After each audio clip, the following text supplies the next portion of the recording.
some work I was doing with my partner, Walter Feit, thinking about how we can use animal-computer interactions to improve animal welfare, specifically through promoting animal agency. So I think, there's quite a lot of discussion now about the different ways in which AI and different digital technologies can be used to benefit animals. But I think this line of thinking about animal agency is something that I think is valuable, but perhaps still underexplored. So what I'll be talking about today is firstly just why it is that we care about agency, why is this something that matters when we think about animal welfare, then thinking about how animal-computer interactions in particular can be used to enhance agency for animals, and then just looking at what some of the potential kind of problems and limitations might be of this approach and perhaps how they can be overcome. All right, so why agency? So when we think about, what is animal agency, we're thinking about this capacity of animals to sort of make choices and be able to influence the outcomes for themselves. So, this means that they're able to sort of form preferences, related to their needs, and they're able to then, desire things, have goals, at least in some basic sense, and take action to enact those in the world. And so what this requires is that, the animal has some capacity to form these goals, it has the ability to influence the world, and it can recognise that it is able to influence the world as well, that, the outcomes it sees are somehow related to its own behaviour, and importantly as well, that there is an absence of any kind of constraints that prevent them from that sort of action. And particularly when we're thinking about captive environments, that third condition becomes quite important because there are often a lot of constraints that do prevent animals from acting in such a way to meet their own needs when they're in captivity. And so, why does it matter? Now, there's lots of different ways of thinking about animal welfare. So these kind of three overlapping circles here are three of the most common orientations that people take towards animal welfare, or three of the sort of different aspects. But I think on lots of different ways of framing animal welfare, agency is an important contributor to it.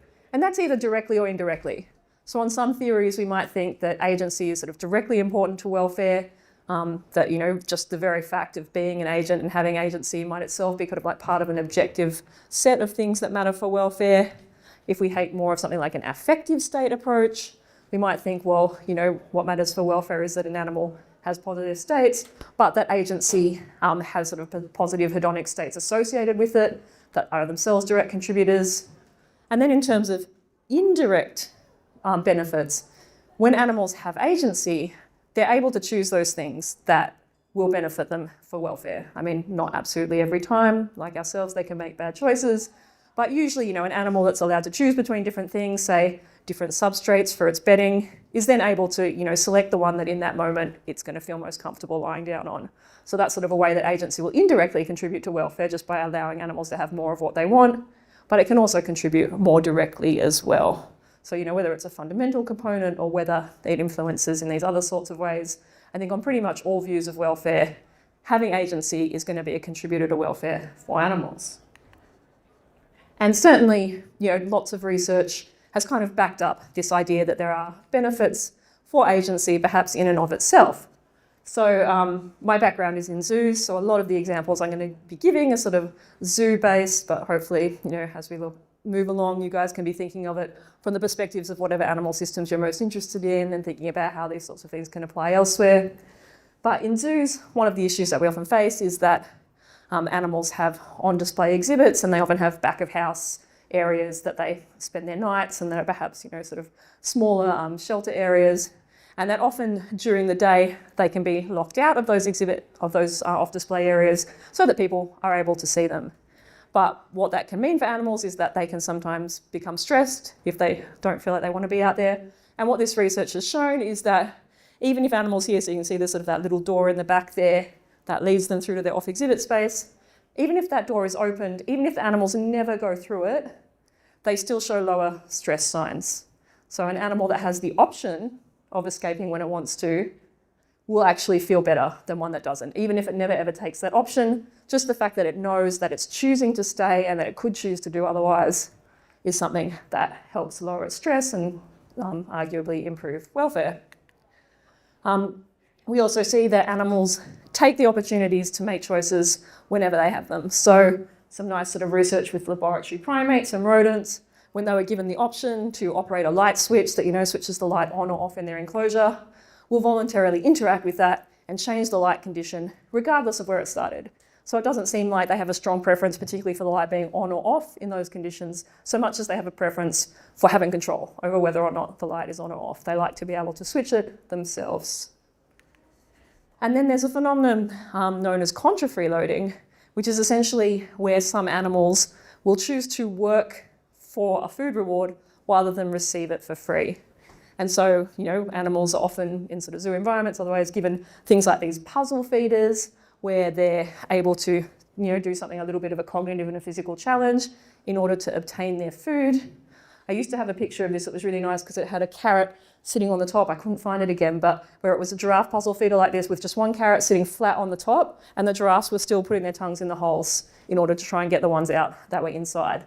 And so, here they choose to do the thing that's more complex, that they don't get the food as easily, but somehow is obviously more rewarding to them. There's something about using their agency, about being causally responsible in that kind of additional sort of way to get that food that seems to be beneficial to them. And so when we think about captivity, obviously, it should be quite obvious that it's going to be restrictive of agency in a whole lot of ways. So it's going to restrict the number of different choices that animals have available, so the things that they can select between is just going to be less in most situations, but also their ability to influence those sorts of outcomes. So, their keepers and caregivers and whatever systems are in place often control, how much they get fed, when they get fed, when cleaning arrives, when enrichment arrives, who they can interact with. All these sorts of things are very tightly controlled in most situations. And so the animals lose a lot of these opportunities. They have fewer choices and they have less influence over their outcomes. And I think that, there's potential for digital technologies, and particularly animal-computer interactions, which I'll talk about today, for giving back some of that agency to animals, for giving them more opportunities, for making choices, for having control over what happens in their lives, and therefore, offsetting some of these welfare problems and leading to hopefully higher, more positive welfare states for animals in these situations. And there's lots of sort of ways these digital technologies can be used. So we've got here, simple button pressing, particularly with apes, touchscreen devices like iPads and things can be quite popular. Little tags, so this is an elephant leg here with an RFID tag on it that can be used to identify the animal, and that can then be used, say, to access certain spaces. If they come to a door that recognises which animal it is, can let them through and not let other animals through. And these sort of motion capture technologies as well that this orangutan is interacting with here. Like the Xbox had the Kinect system for a while where, essentially you can interact with the systems just using the way your own body moves. So there's all sorts of different ways that animals can potentially interact with digital systems, and we can use that to sort of enhance agency for them. So some specific examples then of how this might work. So certainly in terms of thinking about the environments that animals live in, we can use animal-computer interactions to give animals control over the features of their environment. Things like lighting, things like sounds, the temperature, enrichment, which I'll talk about a bit more in a minute, feeding. So I gave that example before of animals, switching the light on and off. It's quite easy to give animals, options over these kinds of things. What kinds of lighting conditions do they have? How do they set different temperatures? What kind of sounds are they going to have in their environments? And when you've got that sort of thing set up, animals can use buttons or touch screens or whatever it is to have those kinds of interactions. Then not only are they able to choose the conditions which feel better for them in that moment, but they also have that additional sense of agency and control over what happens. And then you've got less requirement for keeper interaction, less requirement for keeper assistance there. So, instead of animal caregivers having to pay a lot of attention to what's happening, do we need to put more heat in there right now? Do I need to change the lights? You're empowering the animals to do those things for themselves. And then they get that sort of additional positive experience of having the competence to solve their own problems. Now, one of the ways that this can be done is with enrichments. So it's very common, again, in zoos for animals to receive enrichments of various kinds, but they're usually done on a schedule and when the keeper is able to get there and give it to them. But when you've got these kinds of setups, it gives more control for animals to be able to do it for themselves. So for instance, this elephant here, pressing a button to receive a shower. Elephants quite like getting a shower, but if they're only able to do it when a keeper shows up with the hose, that's going to be a limited number of times per day, and it's going to be perhaps when the elephant was not actually in the mood for that shower, whereas here it can pick it whenever it wants. This middle one here, this is quite a nice little experiment that was done using some monkeys to look at what kind of sounds they preferred. So essentially these little boxes here, when they go into them, they can hear some kind of audio enrichment, and they can choose to either enter or leave that and spend the time with it. But when the experiments were done, so they were given different types of noises, some forest sounds, some classical music, some traffic sounds, it was found that they spend most time in the box sort of choosing to interact with it when the traffic sounds were playing, which perhaps would not be the thing that you would a priori expect the animals to be most interested in. But giving them these choices is precisely a way of allowing them to surprise us and allowing them to choose those things that we may not have thought were the things that were best for them, but they themselves decide that they like the most. So it gives them the chances to do these sorts of things. And like I said, it gives them the chance to do it when their caregivers aren't around. So particularly, most animals have very, very large parts of their day where they don't have any caregiver around. If you've got sort of like an 8-hour workday, that leaves 16 hours that the animals are essentially fending for themselves. And if you aren't able to then provide them with enrichments, give them food in those sorts of times, that can become sort of a very long and boring 16-hour stretch. But things like, automated brushes in dairy cows that they're able to go up and activate for themselves whenever they want to, interacting with feeders where animals could, choose to feed themselves throughout the night. All these sorts of things just give them more power to have what they want at times when keepers aren't around or are busy doing other things. There's also some kind of cool work on how this can be done for interspecies communication. So I know there was a session earlier on some of the ideas around interspecies communication. Here, this isn't so much about the work of using AI to sort of interpret what animals are saying and communicating, but giving them interfaces by which they can communicate directly and deliberately to us what they want. So, work with chimps and bonobos has used lexicograms, for instance. So here's a big board here of a bunch of different pictures that they can point to communicate different words that they want. So this can allow animals, they tell you when they want different things, what kinds of foods they want, when they want an enrichment. With dogs, recent work using these soundboards has been really interesting. So all those little buttons there in front of the dogs, each of those is a different word and allows those dogs to ask for things. And so, the dog can go up, presses a button, it actually produces the vocalized word in the same way that a human would. And then, things like asking for food, asking for a walk, asking to go outside, they're able to communicate all of those things. This is a lower tech example, but this was some work with horses showing that, they've got these two little things in front of them here, one with a stripe and one without, and essentially allowing them to tell you whether they wanted a blanket on them for the night. So horses often get rugged overnight when it's cold, and it's not clear that they always want this. And so the horses here were able to communicate to their caregivers whether or not they actually did want a blanket that night. And they could do that by doing this here. So there are ways of allowing animals to tell us what they want and have some control over what's happening to them. Also perhaps social control here. So again, one of the ways in which we control animals within captivity is that we usually choose their social environments for them, but there may be ways of allowing them to make these kinds of social choices. Maybe by communicating who it is that they want to spend time with, so whether there are other animals that they want to spend time with, whether they want to have certain kinds of caregivers. So this chimp here, this is Janie, that was a chimp I worked with at Auckland Zoo. She lived alone because she was the remnant of a group of hand-raised chimpanzees that had come to that zoo in the 1960s, and she didn't have any of the right chimpanzee behaviours to be integrated into another group. So she, once all her companions died, she lived alone, which meant she had to spend a lot of time one-on-one with keepers, which is all well and good, and I was one of those keepers. But for whatever reason, she did not like me very much. So the keepers would come up and sort of sit next to her and engage in all kinds of activities. If I was the person on that day who would go up and do that, she'd go and sit somewhere quite far away and then just sort of glare at me from a distance. But, hurt feelings aside, that was kind of nice. There was a little bit of me that's sort of like, good for her, because what she's doing there is she's exercising agency over who she is hanging out with. She's choosing not to be with me, and she's empowering herself to go somewhere else and to not be part of this social situation. And so I'm sure for her that have some feeling of positive agency attached. So giving animals things like touch screens where they could choose, which keeper do you want today? Here's some pictures of all your different keepers, and they could pick which one. That sort of stuff might give them like real power over what they're doing with their day. And I talked a little bit before about RFID tags that allow animals, they can walk up to a slide or a door. It recognises, who they are based on the digital information there, and could let them through to have contact with other social companions or not. They could be deciding who gets let through. So again, just having a bit more social control. And perhaps also related to that is the idea of connecting online. So there's some interesting work recently with pet parrots has given the options of video calling one another. So essentially they get these little screens, they see a bunch of pictures of other parrots, they can pick which one they want to call. The parrot on the other end can decide whether or not they want to answer that call. And then when they do, they sort of sit there, look at each other and do whatever it is that parrots want to do over a video.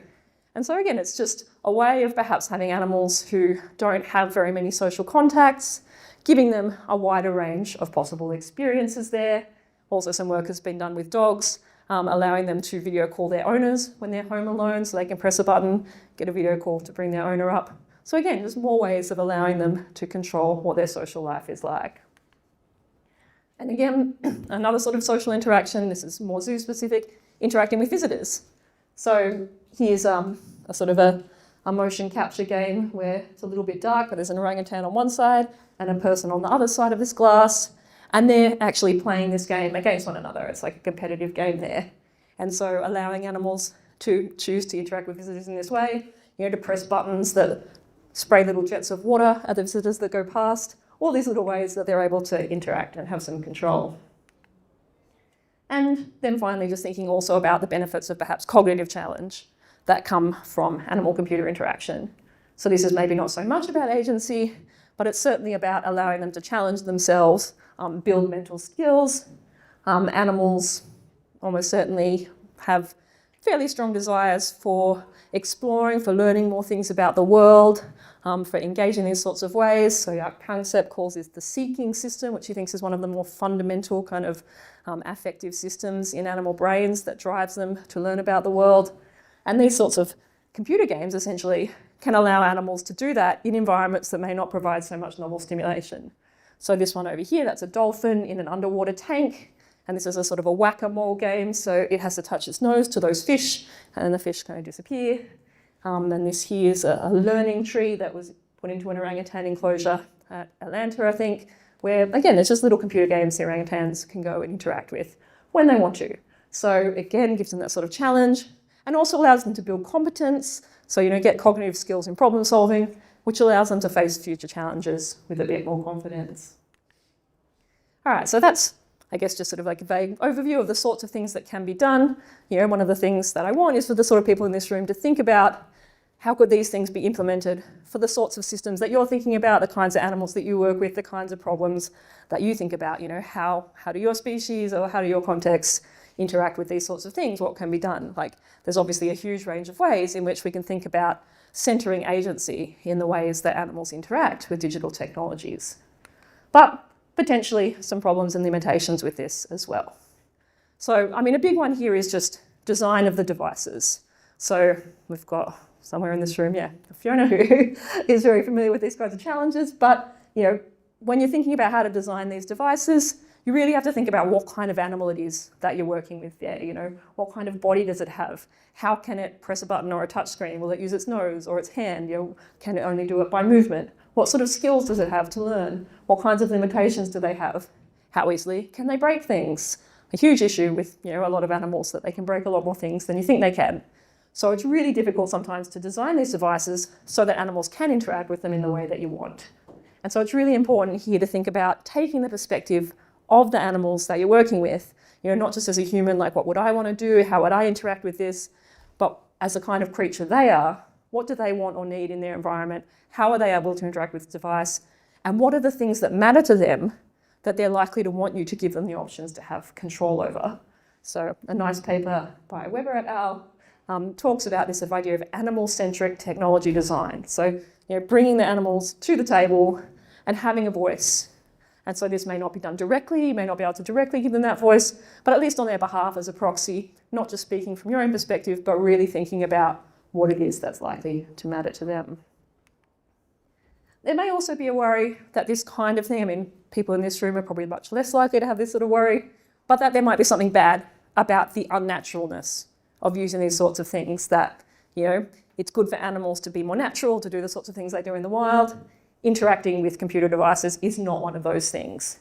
So people who think that natural behaviour is super important might think that animals could be made worse off by given these opportunities in their environments. I don't think that this is a strong argument. I think in part what counts as natural depends at what level you're thinking about. So yes, you know, touching a touch screen is not a natural behaviour, but solving a cognitive challenge or giving yourself control over whether you're cold or warm, whether there's light or not, those sort of things might be very natural. So making choices, solving problems, all those things are very natural kind of cognitive abilities for animals, and we're just giving them new ways to do that.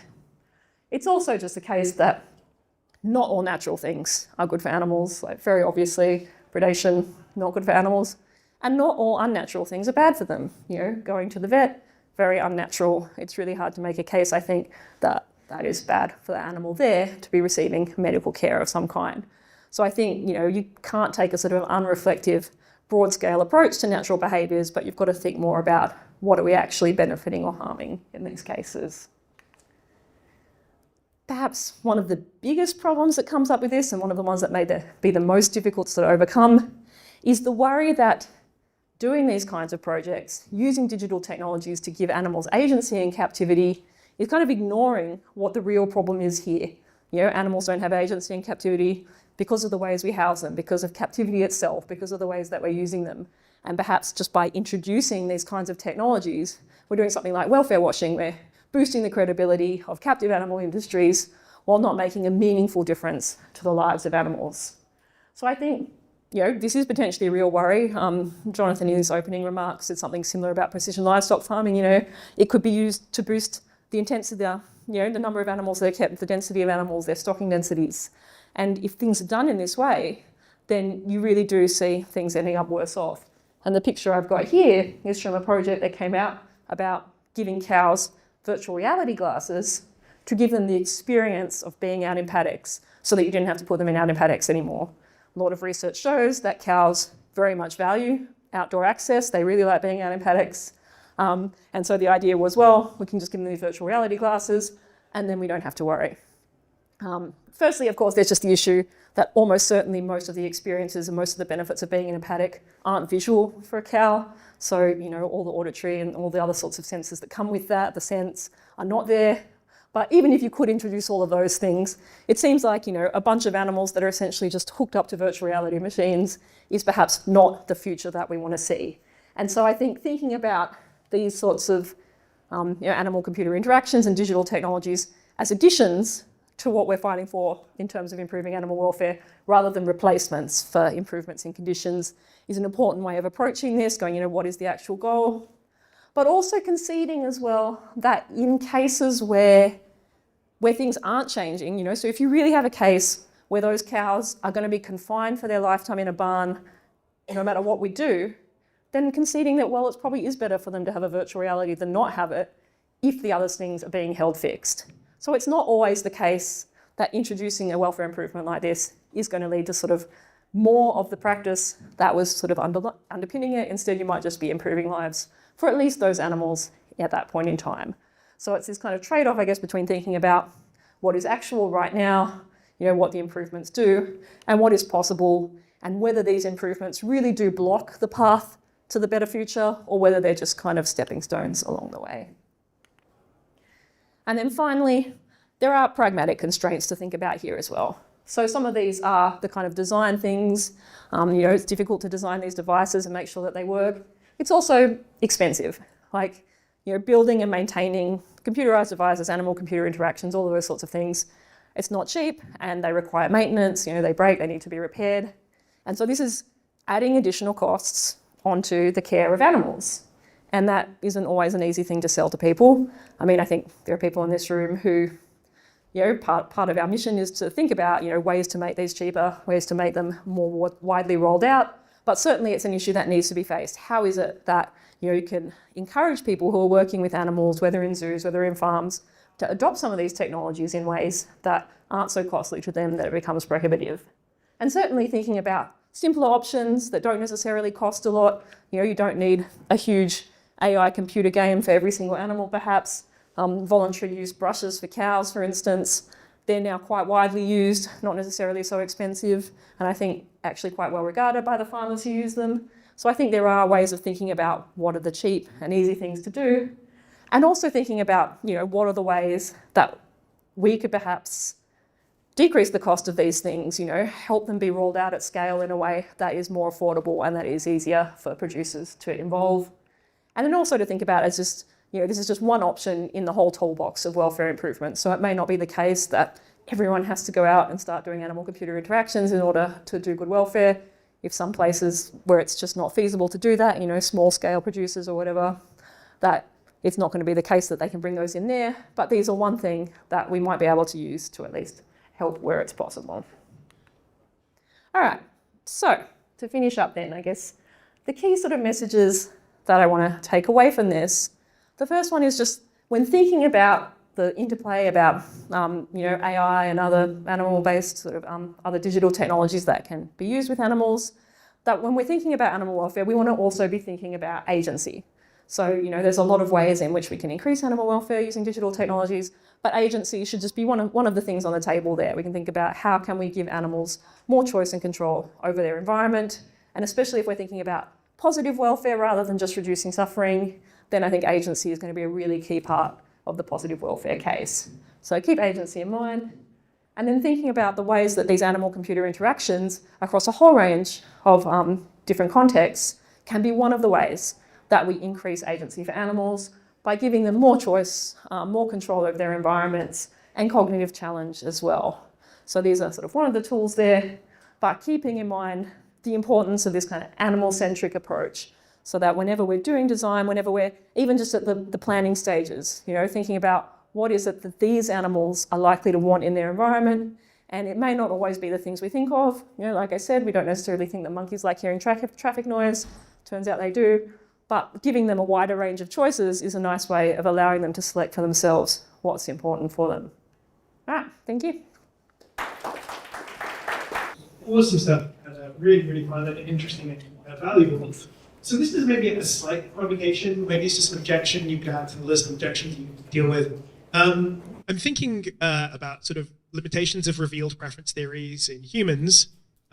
So, I am often less well off than I should be because I'm underslept, because I stayed up scrolling through infinite scroll YouTube shorts. I routinely make choices that are contrary to my own welfare. I'm just curious if this is a concern for animals. Like, could there be cases of some usage of these things that are sort of the animal equivalent of endless scroll YouTube videos where they engage behaviors that they're drawn towards but don't necessarily improve their welfare? And that is a concern.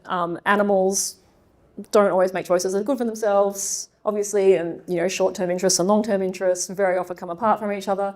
So I think that's part of what the careful use of these kinds of technologies would need to take into account. So things, if you've got those computer games, for instance, don't have those available all the time.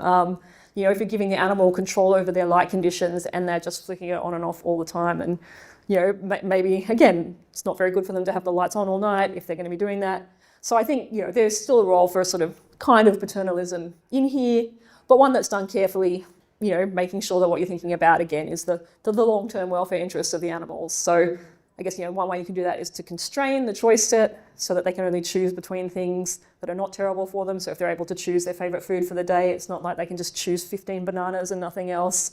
Once the bananas are done, then they have to choose something. So these kinds of things can be done. You can have control over the how and when. If you have the showers, for instance, maybe it's not good for elephants to have 25 showers a day. So it's like, well, look, you can use it twice and then it's done, but at least you can choose when. So I think constraints are definitely an important part of this for the reasons that you mentioned.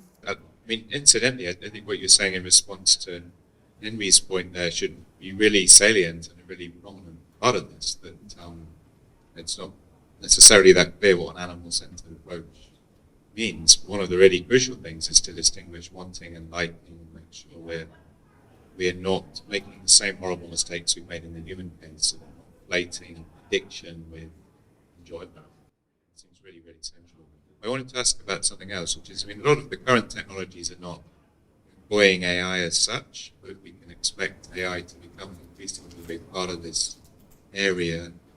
What do you think about the ethics of a situation where instead of having parrot Zoom, where they're talking to each other, you instead have an AI-generated virtual parrot?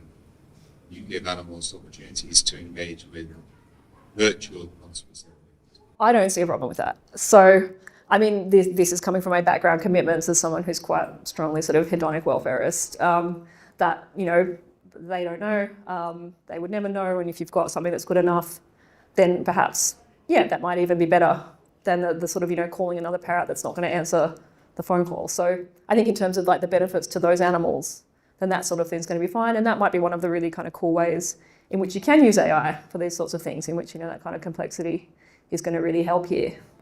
And obviously, you know, that kind of commitment then means things like the virtual reality cows under the right kinds of conditions might also be better off if you had like a good enough virtual reality, if you really, you know, had these animals believing that they were in the good place. So I guess, you know, going all the way down like experience machine kind of lines, you know, it's probably fairly counterintuitive to a lot of people, but, you know, animal experience machines don't seem to me to be bad for those animals, precisely because, you know, they seem to like them, and, you know, they're having all the things that perhaps they value, the sort of values that we ourselves impart into that, our own value for authenticity. So, you know, we wouldn't like being tricked into thinking that, you know, you had a real life friend and it turned out to be an AI on the other end of a screen. Although, Henry, you know, lots of people seem to like AI friends anyway, knowing that they're AIs. But, you know, certainly the authenticity is something that matters to us. I don't think that matters to animals. And so, you know, that would just be projecting a human value onto them if we were sort of trying to prevent that. But yeah, I mean, I suspect other people probably feel differently, but yeah, from my point of view, it seems fine. It's a really interesting talk. And now all the examples that you gave were really examples of what I would call micro-agency. So the animals can make choices within certain limitations, but they don't have the choice to leave the situation if they want. So I'm wondering, so that they don't seem to be able to have macro-agency, but could you also use AI to give them macro-agency or political agency, if you will, to actually tell people that they don't want to be in that situation in the first place? Yeah, I wonder about this. I was talking with someone the other day about like how we can empower animals to kind of make these sorts of decisions. My concern with it is just Animals we're talking about have the cognitive complexity to understand the different options on the table. So, you know, it's very difficult to sort of say to them, you know, like, given everything about a life in the wild and everything about your life in captivity, which one are you actually going to prefer? And so it's like, yeah, look, in this moment, if they could press the door open and go out, maybe they'd choose that. You know, my experience working with captive animals in zoos is that most of the ones who escape come back quite quickly, so they like to explore a bit, but they actually don't want to be out permanently.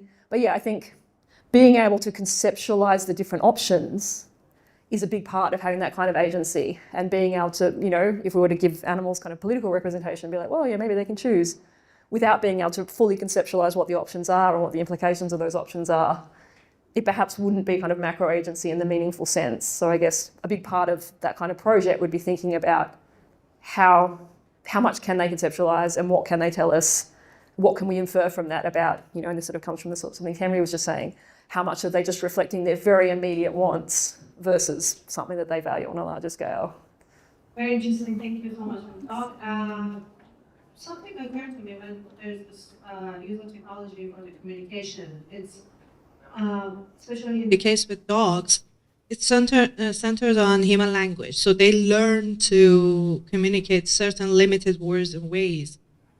Is there any other example that shifts this towards the animal and humans have to work to make that communication happen? Yeah, so yeah, all the examples I gave certainly were that. I mean, and they weren't all human language in a strong sense, you know, the horses pointing at the different symbols or whatever. But yeah, like I think it's still a communication system we're forcing them to learn. I think one of the huge potential that comes out of these kind of AI animal communication projects where people are trying to decode animal languages is the potential for doing something like that animals could tell us in their own voices. A lot of this is going to depend, I guess, on what those projects show, on what kind of capacities we can actually get out of it, how complex are the communication systems of these animals, what do they have within their own systems that we could use, that we could listen to. You know, how often can they deliberately produce this for us?